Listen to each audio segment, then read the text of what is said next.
Heading now to Geneva, a commission of inquiry at the UN Human Rights Council is releasing yet another report condemning Israel for, quote, seeking complete control over what it calls the occupied Palestinian territories, which includes East Jerusalem.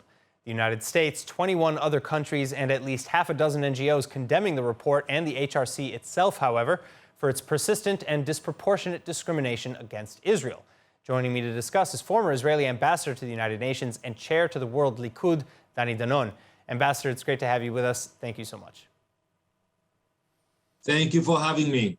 All right, now, the United States and all these other states and organizations are condemning the report at the debate this week, and it seems indeed that only states like Syria, Iran, and their compatriots are backing it. What does that say, actually, about the state of the UN Human Rights Council as it now marks its 50th session? I think we have to acknowledge that the Human Rights Council is still biased against Israel, and we should expect our allies and friends not to cooperate with this notorious organization.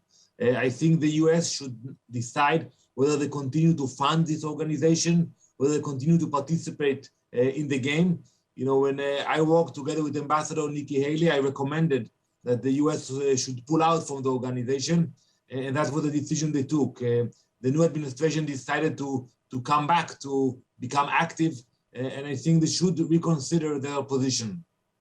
All right, so Navi Pillay, who led the probe, was herself actively lobbying against Israel and accused Israel multiple times of being an apartheid state long before the report came out. How do you think she was cleared as impartial for this report?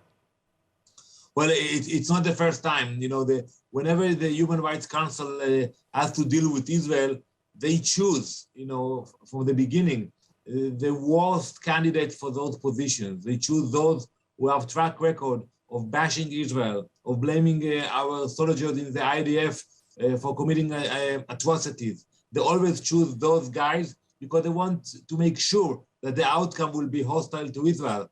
That is why we never cooperate with those committees and inquiries, because we know exactly what will be the outcome at the end of the process. All right, well, so again, you know, what do you think will be the effect of this Pillay report, and what sets it apart from previous reports?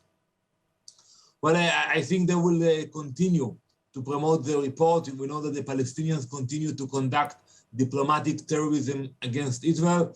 And I think what we should do, we should look actually at those guys and the people who actually wrote the report.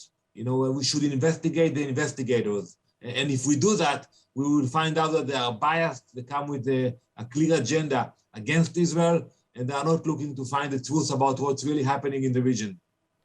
But indeed, you know, there are several who have conducted such investigations, including UN Watch, but it doesn't seem to have much of an effect. Wouldn't you agree? Well, I think they are doing a very important work, and they should continue to do that. But we should expose the face of the inquiry committees. We should expose the face of the Human Rights Council, and it will continue. You know, it's a game. It's a game that the Palestinians already initiate. You know, the process for the inquiries, and then they take the reports and they blame Israel. We should not be quiet about it, but as I said at the beginning, we should ask some of our friends whether they should stay and give legitimacy to this organization.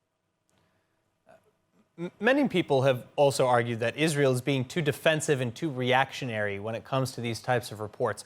Why do you think Israel has had so much trouble, or rather is even avoiding taking the initiative and coming out with proactive reports of their own? Well, we have no problem with criticism. We welcome criticism. But when we know it comes from a one-sided campaign, we cannot collaborate with that. We should not, you know, put our own reports. You know, we are very proud of what we are doing. We have the most moral military in the world, and I say it everywhere. We are very proud of it. You know, in my recent book, In the Lion's Den, which came out a few weeks ago, I speak about the morality of the IDF. And now I had to come back to the UN every time and to prove them that, you know, we conduct defensive actions while the terrorists are conducting a double war crime against their own population and attacking our population. All right, now last week after the initial report was published, Israeli reservists actually dressed up like Hamas leader Yahya Sinwar and mocked how Hamas terrorists are actually praising this report.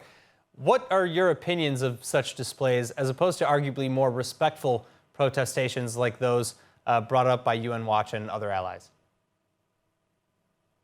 Well, I haven't seen it, but I'm an activist by nature, and I think we should give credit to those who think about creative ways to send our message out. And the important thing is not to be quiet, not to sit idly by. We should expose what is really happening at the Human Rights Council, and the sooner the better we will expose it. It will be better for Israel. Do you think that people are receiving these messages in the way they're intended, or do you think that people are maybe listening to what's being said to activists like this, or are they just throwing it aside and ignoring it?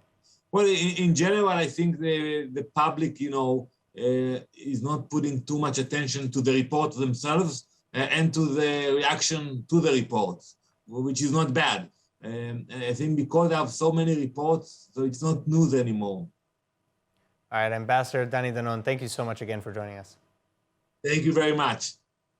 Hi everyone, it's Emmanuel Kadosh. I wanted to invite you all to subscribe to ILTV+, where you can find our daily news and updates about Israel. And not only that, but live feeds, entertainment, our kosher food show, and so much more. Needless to say, your subscription to ILTV+ helps us grow and create more content while also supporting the state of Israel. Our app is available on all platforms and devices, so I'll see you guys there.